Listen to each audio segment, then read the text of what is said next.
ఆకాశవాణి కొత్తగూడెం కేంద్రం.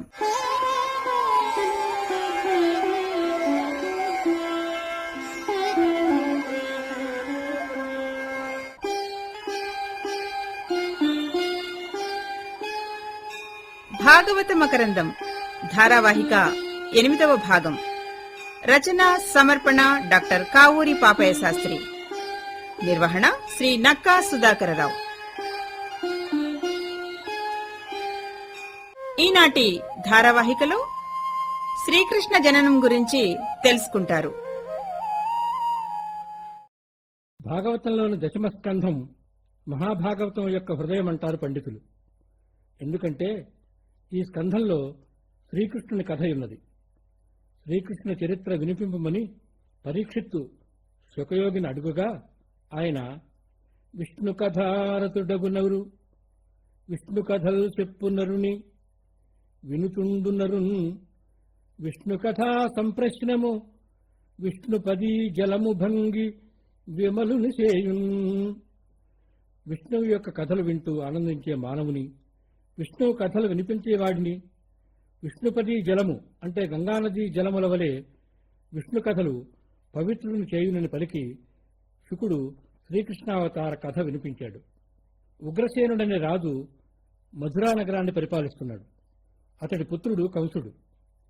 కంసుడి సోదరి దేవకీదేవి. ఆ దేవకీదేవికి శూరసేనుడి పుత్రుడు వసుదేవుడితో వివాహం జరుగుతుంది. కొత్త దంపతులైన దేవకీ వసుదేవులను రథంపై ఎక్కించుకొని తాను స్వయంగా రథం నడుపుతూ కంసుడు చెల్లెలిని బావగారిని అత్తవారింటికి తీసుకుపోతున్నాడు. ఆ సమయంలో అశరీరవాణి తుష్టయగు భగిని మెచ్చగా ఇష్టుడవై రథము గడిపెదు ఎరుగవు మీదన్ శిష్టయగు నీతలోదరి అష్టమ గర్భంబు నిన్ను హరించుదుమీ. నీవు చాలా ఇష్టంగా రథాన్ని నడుపుతూ సంతుష్టయ్యని నీ సోదరిని తీసుకెళ్తున్నావు. బాగుంది.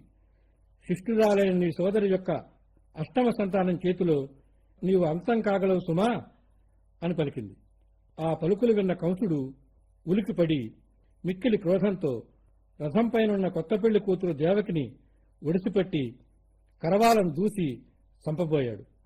అప్పుడు పక్కనే ఉన్న పెళ్లికొడుకు వసుదేవుడు, అన్నవు నీవు చెల్లెలికి అక్కట మాడలు సిరలిచ్చుటో మన్నన సేయుటో మధుర మందుల భాషలనాదరించుటో మిన్నుల మ్రోతలే నిజము మేలని చంపకుమన్న మాని రావన్న సహింపుమన్న తగదన్న వధింపకుమన్న వేడదన్. నీవు దేవకికి అన్నయ్యవు. నీ చెల్లెలికి ధన కనక వస్తువాహనాలు కానుకలివ్వాలి. మిక్కిలి మన్ననగా చూడాలి. మంచి మధురమైన వాక్కులతో ఆదరించాలి. ఈ అశరీరవాణి పలుకులు నిజమని నమ్మి నీకు మేలు కలుగుతుందని ఆశించి ఈ నీ చెల్లెల్ని చంపకు. దయతో మన్నించు. ఇది నీకు తగదు. ఈమెను వధింపకము, నిన్ను వేడుకుంటున్నాను అని మన్ననగా అనునయంగా పలికాడు.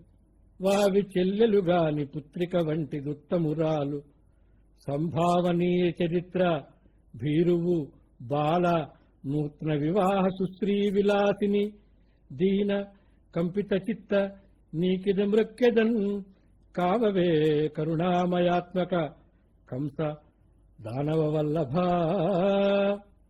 ఈమె నీ చెల్లెలు, నీ పుత్రిక వంటిది, ఎంతో మంచిది, నీకు మిక్కిలి ఆదరణీయురాలు. ఈమె మిక్కిలి భయపడుతున్నది. ఈమె అమాయకురాలు. ఇప్పుడే పెళ్లి అయిన కొత్త పెళ్లి కూతురు. దీనురాలు, గడగడ వణుకుతూ ఉన్నది. భయంతో నిండిన చిత్తము కలది. నీకు దండం పెడతాను ఓ కరుణాశీలి కంస దానవేంద్ర, ఈమెను కావుమని దీనంగా వేడుకున్నాడు వసుదేవుడు. ఆ తరువాత వసుదేవుడు కంసునితో, లలనకు పుట్టిన కొమరుని వలనన్ తెగదనుచు గగనవాణి పలికే అంచు అడిగెదవేని మృగాక్షికి గల కొడుకుల జంపనిత్తు క్రమమున నీకున్. ఈమెకు పుట్టిన పుత్రుని వలన గదా నీకు మరణము అని అశరీరవాణి పలికింది. నీకందుకు క్రోధం కలిగితే ఈమెకు పుట్టిన కొడుకులను తెచ్చి నీకిస్తాను. వారిని చంపమంటూ వసుదేవుడు గుండె రాయి చేసుకుని కొడుకులనిస్తానని పలికి భార్యను కాపాడుకున్నాడు. కంసుడికింత ఆలోచించి సరేయని వారిని విడిచిపుచ్చాడు. వసుదేవుడు బ్రతుకు జీవుడా అనుకుంటూ తన భార్యను దేవకిని తీసుకుని తన మందిరానికి వెళ్ళాడు. ఆ తరువాత దేవకి ఏడాదికొక కొడుకును ఒక కూతురును వరుసగా కన్నది. పుట్టిన కొడుకును పుట్టినట్లుగా వసుదేవుడు కంసునికిచ్చిన మాట ప్రకారం తీసుకుని పోయి అతడికి సమర్పించాడు. ఆశ లేకుండా ఇచ్చిన మాటకు కట్టుబడి పుట్టిన ప్రతిపుత్రుని తనకు తెచ్చి ఇచ్చిన వసుదేవుని సత్యసంధతకు అచ్చరువుపడి కంసుడు, కొడుకు నీవు మరల కొనిపమ్ము వసుదేవ, వెరపులేదు నాకు వీని వలన, అల్గ వీనికి భవదష్టమపుత్రుండు మృత్యువట వజింతువాని మీద. ఓ వసుదేవా, నీ పుత్రులను తీసుకుని పొమ్ము, వీరి వలన నాకు భయం లేదు. నీకు పుట్టిన అష్టమపుత్రుని వలన కదా నాకు మృత్యువు, వారిని వధిస్తాను అని పలికి వసుదేవునికి ఇచ్చి తిప్పి పంపాడు.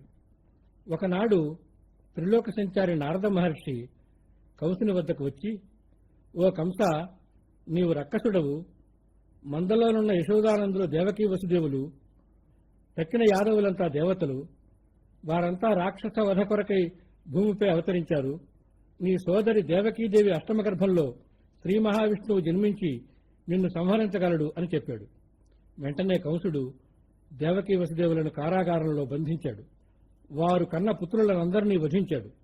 తన తండ్రి ఉగ్రసేనుడు తక్కిన వారిని అందరినీ కారాగృహంలో బంధించాడు. తన అనుచరులైన వారితో కలిసి మగధను పాలించసాగాడు. అతడు అది మొదలుగా సర్వకాల సర్వావస్థలలో హరిచింతనతో గడపసాగాడు.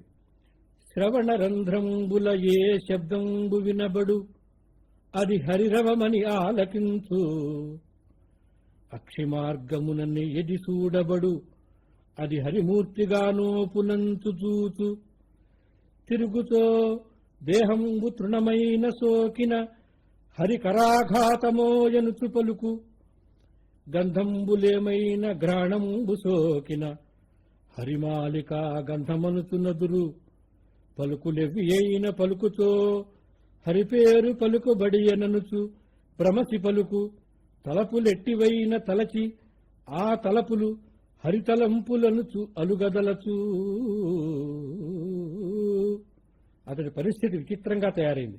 ఏదైనా తప్పుడైతే చాలు, అరుగో శ్రీహరి వస్తున్నాడు అని ఉలికిపడేవాడు. ఏదైనా వస్తువు కన్నులో పెడితే చాలు, అది శ్రీహరే అని పరీక్షగా చూచేవాడు. ఎప్పుడైనా కదలినప్పుడు తన శరీరానికి ఏమి సోకినా అది శ్రీ మహావిష్ణువు కరాఘాతమేనని అదిరిపడేవాడు. ముక్కుకు ఏ వాసన సోకినా అది శ్రీహరి మెడలోని వనమాలికా గంధమేనని భ్రమపడేవాడు. ఏ మాటలు వినపడ్డా హరి పలుకులే అని అనుకునేవాడు. అతడి తలపులన్నీ హరిని గూర్చే ఉండేవి. ఆ విధంగా కంసుడికి హరిభయం పట్టుకున్నది. కారాగారంలో ఉన్న దేవకి అష్టమ గర్భం ధరించింది. ఆమెకు నెలలు మీద పడుతున్నవి. కంసుడి భయం రోజురోజుకు హెచ్చసాగింది. ఏమి చేయవలను? చెల్లెల గర్భం రోజురోజుకు పెరుగుతున్నది. ఆమె నా సోదరి, ఆడుబిడ్డ, ఏ విధంగా చంపగలను? ఒకవేళ తెగించి చంపినా నా కీర్తి, నా జీవితం, నా సంపద కళంకితం కావా అని భావించి, ఈ చంద్రముఖికి విష్ణువు ఎప్పుడు జన్మిస్తాడో అప్పుడు వెంటనే పురిటింటిలోనే వధిస్తాను అనుకుని వేచి చూడసాగాడు. దేవకీదేవి గర్భంలో ఉన్న శ్రీహరిని బ్రహ్మాది దేవతలంతా సూక్ష్మ రూపాలలో వచ్చి స్తుతించసాగారు.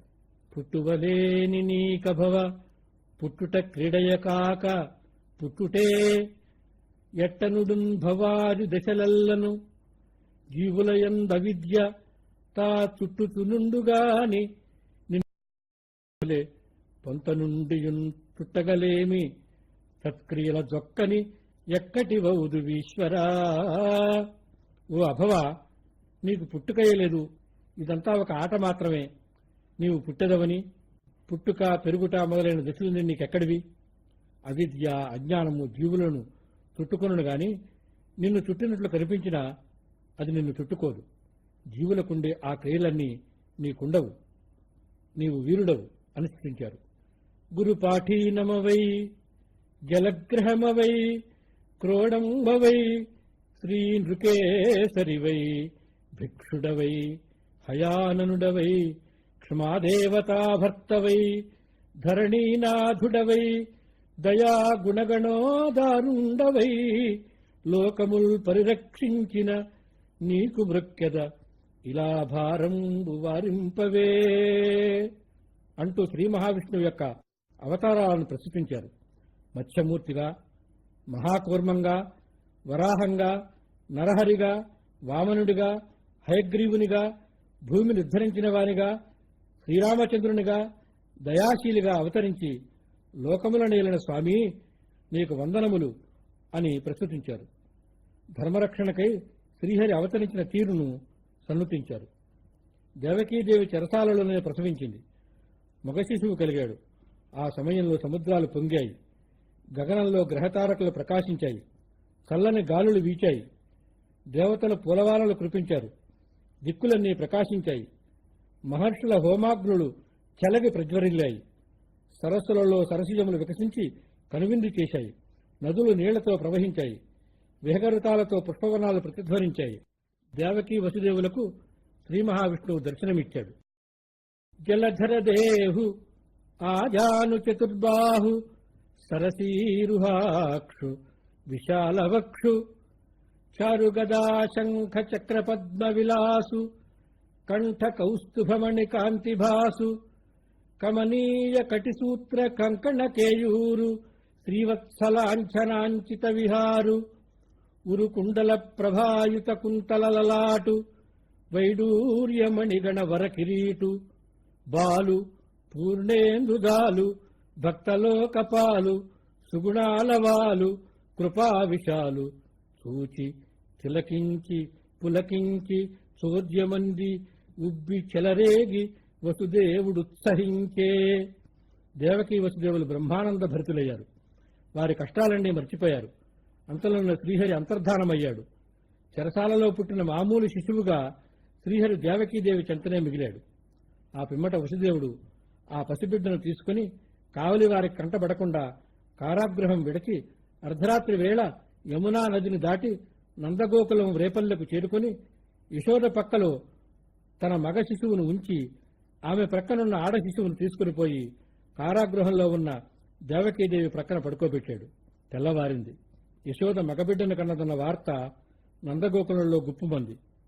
వేపల్లిలోని గోపకాంతలంతా అంతులేని ఆనందంతో ఏమి నోము ఫలము ఇంత పృద్దక వార్త వింటిమి అబలలార వీరులలర మన యశోద చిన్ని మగవాని గనునట సూచివత్తమమ్మ సుదతులారా అంటూ ఒకరినొకరు పిలుచుకుంటూ హడావిడితో అందరూ యశోద వద్దకు వచ్చారు. నందగోకులమంతా పండగ చేసుకుంది. నందగోకులం ఆనందలోకంగా మారింది. రేపల్లిలోని గ్రేతలంతా యశోదానందనుణ్ణి ఊయలల్లో వేసి జోజో కమలదలేక్షణ జోజో మృగరాజ మధ్య జోజో కృష్ణ జోజో పల్లవకరపద జోజో పూర్ణేందువదన జోజో ఎనుచున్ ఊయలూపి పాటలు పాడారు, ఆటలాడారు. నందగోకులంలో నందనందనునిగా శ్రీకృష్ణుడు పెరిగి పెద్దవాడవుతున్నాడు.